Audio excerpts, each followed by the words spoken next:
Hola, ¿qué tal? Bienvenidas y bienvenidos a una nueva edición de nuestros temas del día aquí en la pantalla de Telesur. Les saluda Luis de Jesús y de inmediato les invito a revisar, como de costumbre, nuestra pregunta del día. Vamos a verla. Ahí la tienen en pantalla. Nuestra pregunta de hoy tiene que ver precisamente con nuestro primer tema. En Brasil, después de meses de negar los riesgos de la pandemia, el presidente Jair Bolsonaro anunció que dio positivo al COVID-19 y que presenta varios de los síntomas. ¿Seguirá entonces Bolsonaro negando su responsabilidad en la crisis sanitaria de su país? Participe de nuestra pregunta del día, la consigue en Twitter, @LuisTelesur es nuestro usuario en las redes sociales.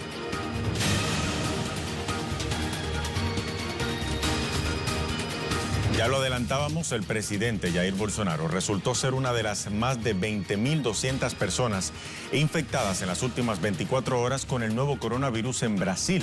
El mandatario anunció este martes haber dado positivo a la prueba del COVID-19. Este es nuestro primer tema del día.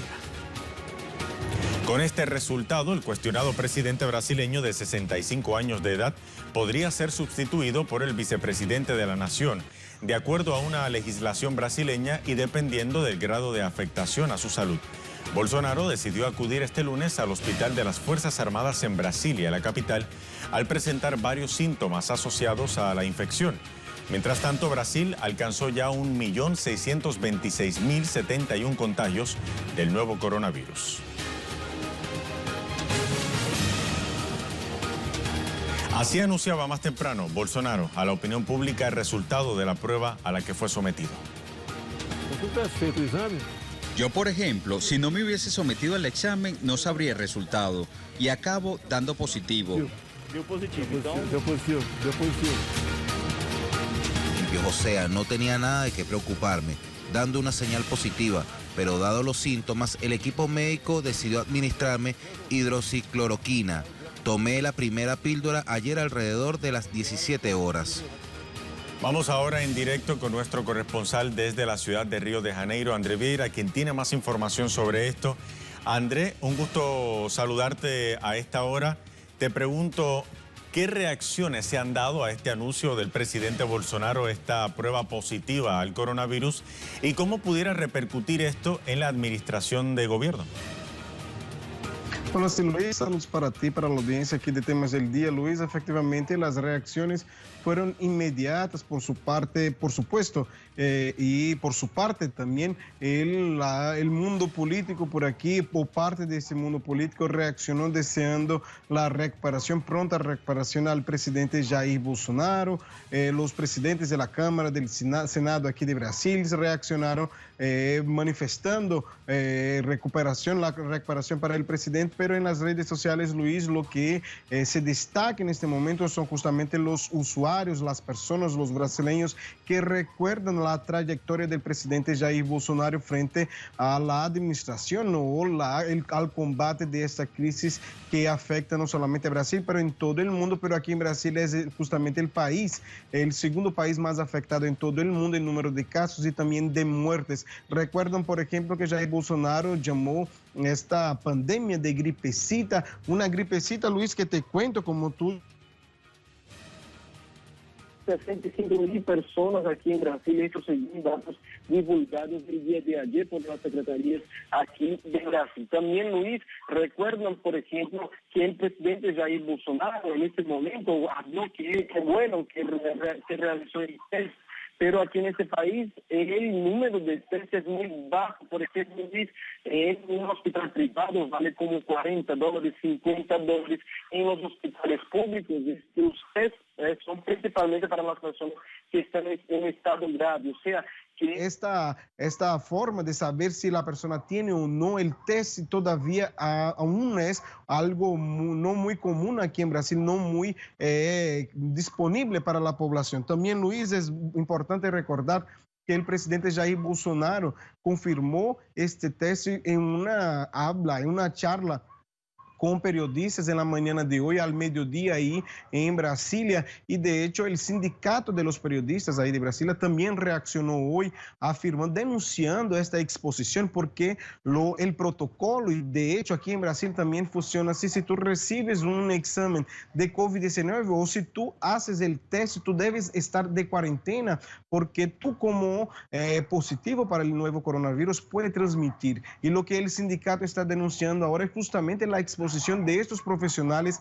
de prensa. Está denunciando no solamente al presidente, pero también a estas empresas de televisión aquí de Brasil para tomar cuidado con esos profesionales de prensa aquí en ese país. Lo que pasa es que el presidente, de hecho, ahí en esta conversación con los periodistas, quitóse el tapaboca, por ejemplo, que es algo denunciado por los epidemiólogos aquí de Brasil como un atentado, un ataque directo, porque una persona que está con la COVID-19 retira el tapaboca. Primero la cuestión del ejemplo, y segundo también la cuestión de la contaminación a los profesionales que ahí están. O sea que son diferentes las reacciones: personas que desean la recuperación, pronta recuperación del presidente, personas que están recordando la actuación del presidente. Luis, sobre esta cuestión, recordemos que además de esta cuestión política y sanitaria, Brasil tiene algo específicamente también político, que es la cuestión de los ministros. Recordemos que ayer el Ministerio Público Federal solicitó que el ministro de Medio Ambiente sea apartado de su cargo, de sus funciones, por destruir las reglas para proteger al medio ambiente. O sea que de un lado viene esta cuestión sanitaria, por otro lado viene la cuestión política aquí en Brasil, este país que ya, como tú ya nos adelantaba, perdió más de 65,000 personas para la COVID-19 y el pico todavía no ha llegado aquí, Luis. Una situación lamentable la que vive Brasil, André, pero también surreal. Estas imágenes del presidente Bolsonaro anunciando que tenía COVID-19 y acto seguido retirándose la mascarilla, dignas de cualquier guión de película. Increíble. Gracias, André, por actualizarnos la información. Hasta la próxima. Y como lo decía nuestro corresponsal, con más de 20,000 contagios diarios, Brasil continúa siendo el foco de la pandemia en Latinoamérica y el segundo país más afectado en todo el mundo. Con 620 fallecidos en la última jornada, Brasil alcanza las 65,556 muertes, con un índice de letalidad que supera el 4%. El número de pacientes recuperados se ubica en 927,000. Y a pesar del aumento en la cifra de contagios, varios estados y ciudades de ese país, entre ellos Sao Paulo y Río de Janeiro, avanzan desde junio pasado en el proceso de reapertura de las economías.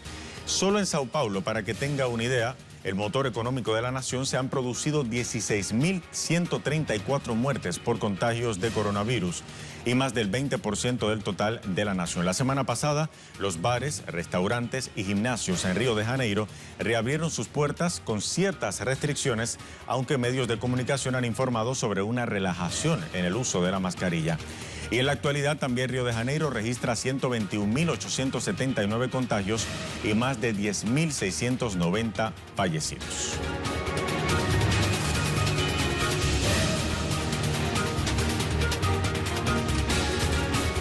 Por eso nuestra pregunta para hoy es sobre este tema. Después de meses de negar los riesgos de la pandemia, el presidente Bolsonaro anunció que dio positivo al COVID-19 y que presenta varios de los síntomas. ¿Seguirá Bolsonaro negando su responsabilidad en la crisis sanitaria de su país? Encuentra nuestra pregunta del día en nuestro usuario de Twitter, @LuisTelesur. Y nuestra imagen del día no puede ser otra que de Brasil, el presidente Jair Bolsonaro, cuando se quita el tapabocas justo en el momento en el que informaba al país que había dado positivo a la prueba de la COVID-19. Bolsonaro lleva meses negando los riesgos de la COVID-19, a la que en varias ocasiones, ustedes recordarán, ha incluso catalogado como una gripecita. Con esta polémica imagen, hacemos una pausa. Ya regresamos.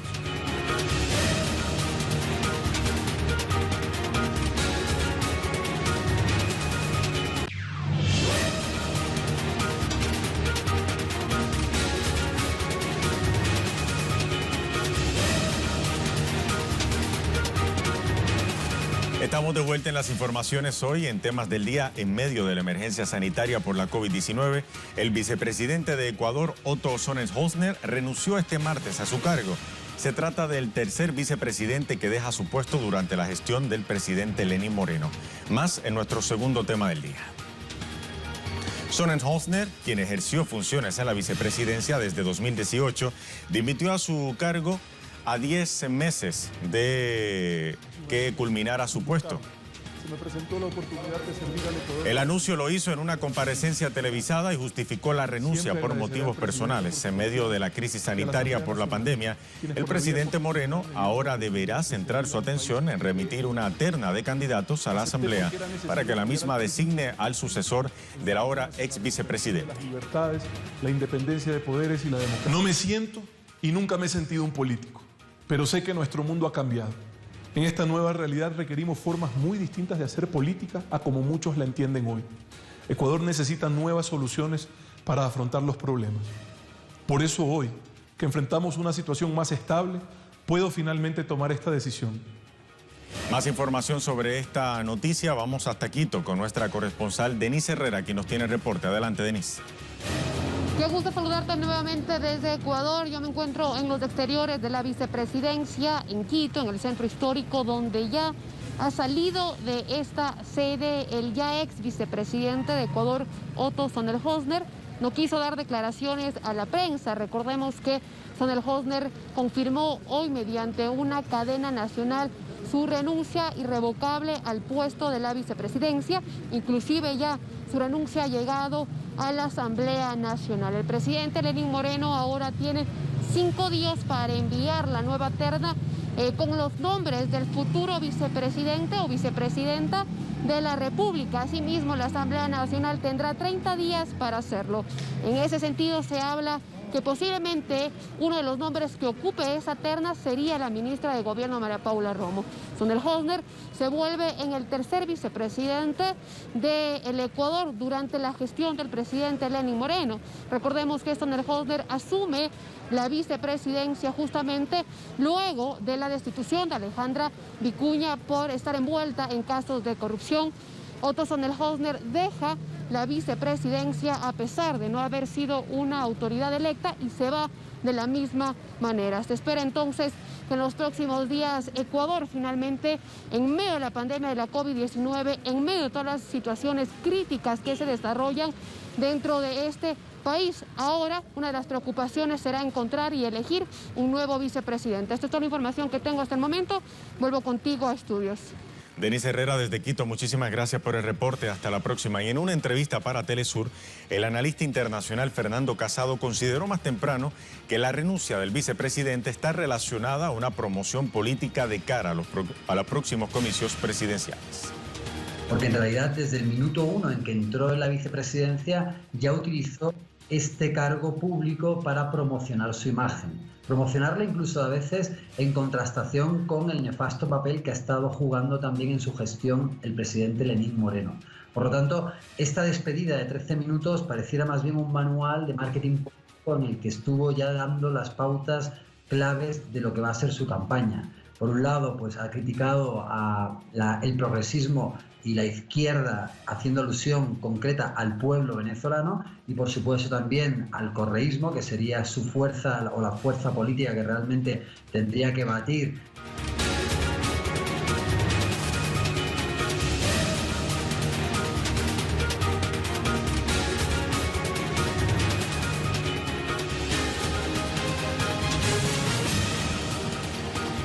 Tenemos ahora otras informaciones que también son noticia a esta hora. Para ello revisamos las cuentas en Twitter de nuestros corresponsales. Iniciamos con información desde Colombia. Hernán Tovar continúa conociéndose más abusos sexuales en los que estarían implicados miembros de la fuerza pública. Vamos a ver qué dice Hernán Tovar. Luego de conocerse días atrás la violación en la que están implicados 7 militares colombianos contra una niña de la tribu Embera, pues se han conocido más denuncias y más agresiones sexuales por parte de miembros de la fuerza pública, entiéndase policías e integrantes del ejército colombiano. Según la Fiscalía, en este momento se están investigando alrededor de 506 casos donde estarían involucrados estos servidores públicos, pero también asegura que se encuentran en etapa de juicio 333 y se han proferido 162 condenas contra militares y miembros pues, de la fuerza pública. Aquí en Bogotá, aquí en Colombia ha causado todo esto una indignación masiva. Hemos visto frente a los batallones organizaciones de mujeres, organizaciones sociales y derechos humanos exigiendo que caiga todo el peso de la ley contra estas violaciones, también violaciones a los derechos humanos por parte de los integrantes de la fuerza pública en Colombia. Vamos también a información desde El Salvador. Dice Ernesto Ábalos, continúa el enfrentamiento entre poderes de Estado en El Salvador. El presidente Nayib Bukele solicita a la Asamblea Legislativa aprobación de estado de excepción por 15 días. El presidente de El Salvador, Nayib Bukele, continúa solicitando a los diputados de la Asamblea Legislativa se apruebe un régimen de excepción por 15 días. Ante el aumento de los casos de pacientes positivos por COVID-19 que ya supera los 8.300 casos y ha dejado al menos 229 muertos. Por su parte, los diputados de la Asamblea Legislativa, especialmente los del partido Arena y FMLN, dicen que el Ejecutivo tiene suficientes armas con los decretos de emergencia aprobados para poder combatir la pandemia en el país. Esto ha dado pie a que continúe este enfrentamiento entre poderes del Estado aquí en El Salvador.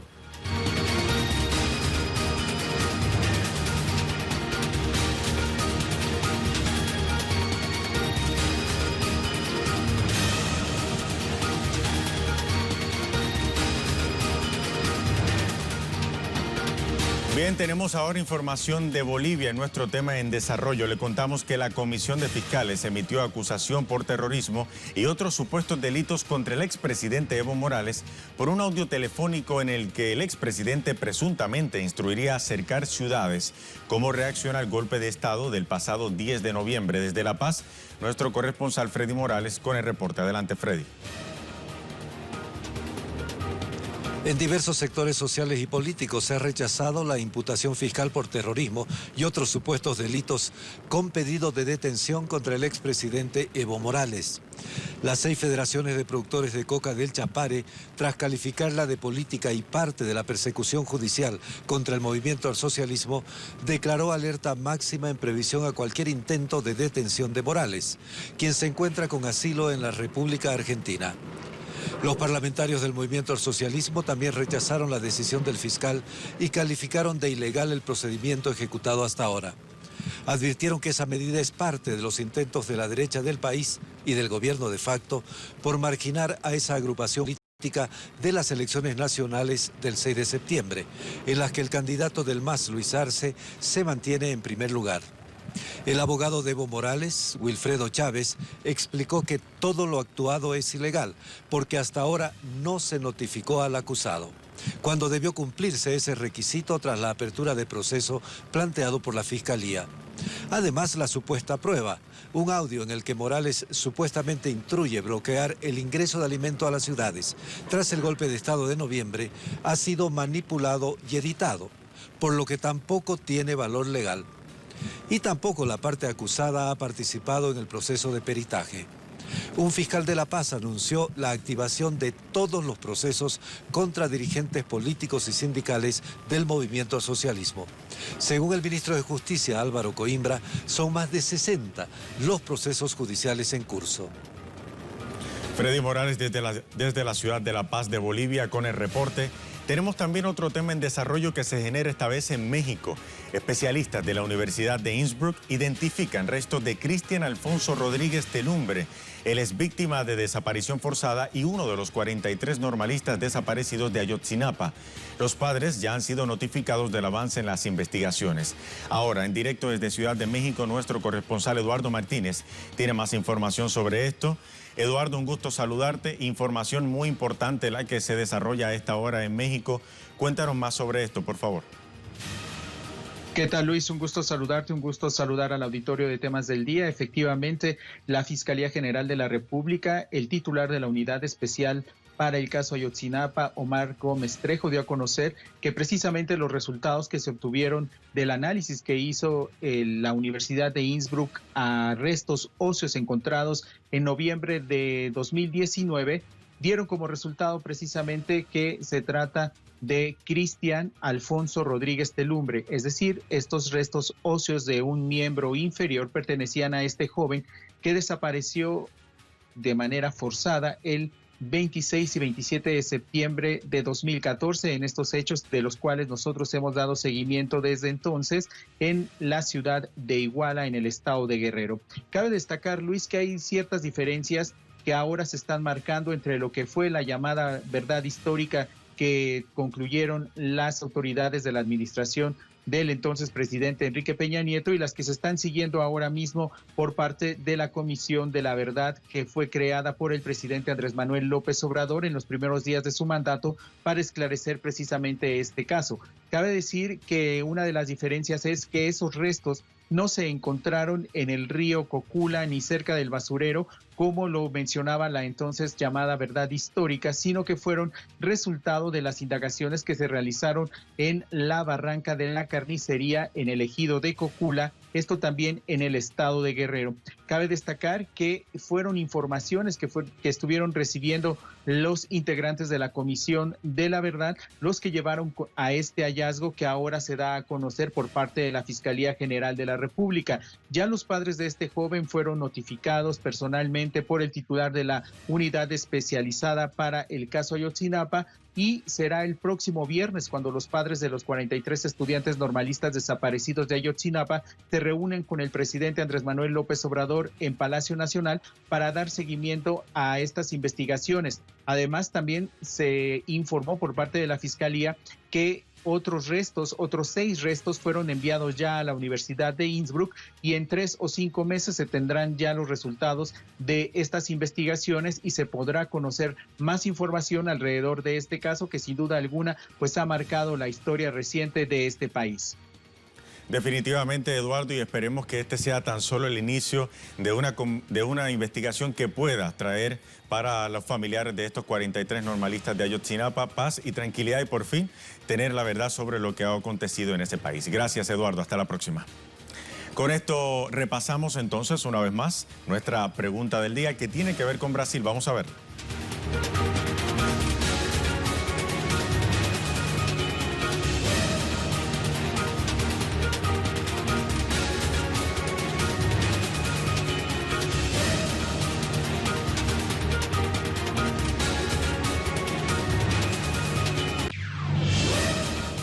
Ahí la tienen en pantalla nuestra pregunta del día. Después de meses de negar los riesgos de la pandemia, el presidente Bolsonaro anunció que dio positivo al COVID-19 y que presenta varios de los síntomas. ¿Seguirá Bolsonaro negando su responsabilidad en la crisis sanitaria de su país?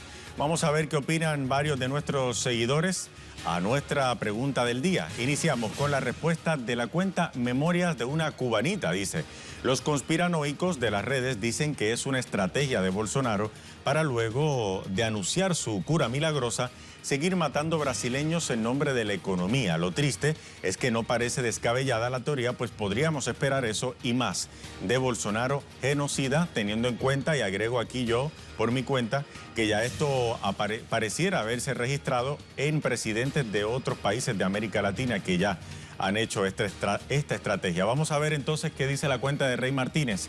Considero que un presidente de estos tiempos actúa con sensatez, responsabilidad y sentido común, no se expone ni arriesga a su pueblo ante una situación como esta. Brasil necesita un presidente como Lula da Silva, que entregó sus días al bienestar de su pueblo. La cuenta ahora de Wilmer Castro: la arrogancia, el fascismo y el desinterés que tiene Bolsonaro hacia su pueblo en medio del COVID-19. La vida se lo está cobrando, dice Wilmer. ¿Y qué opina entonces la cuenta de Yautal Altán? Bolsonaro ha sido muy irresponsable, no solo con el tema del COVID-19, sino desde el golpe de Estado contra la presidenta Dilma Rousseff. Debe dimitir para ser juzgado por un tribunal popular. Su manejo en salud pública ha sido atroz.